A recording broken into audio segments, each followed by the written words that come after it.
کہ کوئی پوچھے کہ فقہ حنفی کیا ہے تو کہنا ہے کہ کتاب و سنت کی وہ پہلی تعبیر و تشریح جو خیر قرون میں ہوئی، کتاب و سنت کی وہ پہلی تعبیر و تشریح جو خیر قرون میں ہوئی اور خیر قرون سے ہی آج تک قبولیت عامہ کا شرف پا گئی، پہلی تعبیر و تشریح۔ اب یہ کہنا کہ خیر قرون والے قرآن حدیث نہیں سمجھے، یہ کہنا کہ فقہ حنفی غلط ہے، اس کا مطلب کیا ہے کہ خیر قرون والوں کو قرآن حدیث نہیں آتا تھا، کیونکہ یہ خیر قرون میں ہی مرتب ہوئی اور خیر قرون میں ہی اس کو اللہ تعالی نے قبولیت عامہ کا شرف عطا فرما دیا۔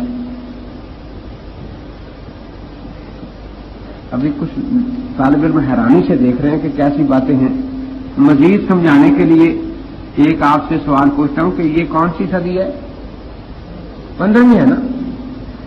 تو ایک آج مشورہ کرنا ہے تھوڑا سا کہ جتنے ہم آدمی بیٹھے ایک ایک مسئلہ نیا بنا کے دین میں داخل کر لیں، ایک ایک مسئلہ۔ کون کون تیار ہے؟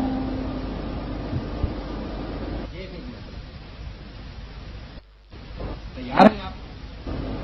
نہیں؟ اور اگر کوئی ایک مسئلہ بنا کر دین میں داخل کر لے تو آج کے مولوی صاحبان خاموش بیٹھیں گے؟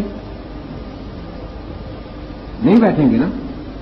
تو معلوم ہوتا ہے کہ جو جو زمانہ خیال قرون سے دور ہوتا ہے لوگوں کا ایمان مضبوط ہوتا جا رہا ہے، اور خیال قرون والوں کا ایمان بڑا ہی کمزور تھا کہ 12,90,000 مسائل امام ابو حنیفہ رحمۃ اللہ نے معاذ اللہ گاڑ کے دین میں شامل کر دیے۔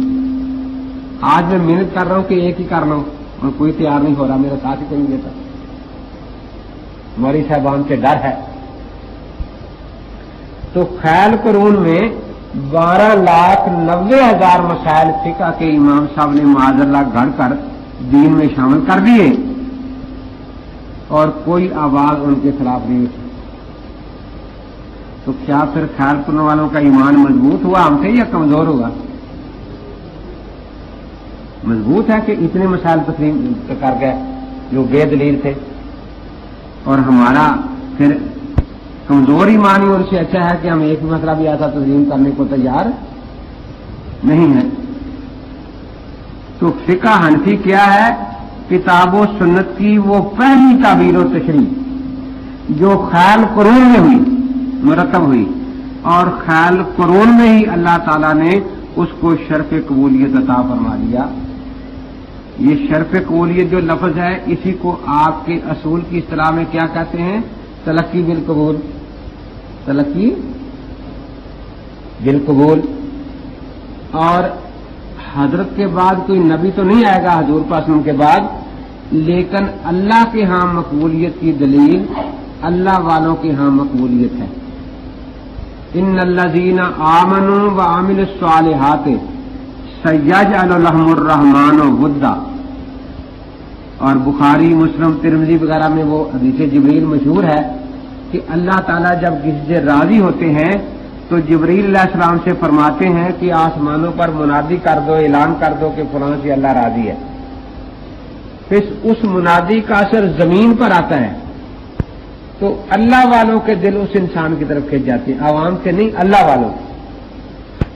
تو اللہ والوں میں مقبولیت ہو جانا قرآن پاک یہ دلیل بیان کر رہا ہے اصول کہ یہ اللہ کے ہاں مقبولیت کی نشانی ہے۔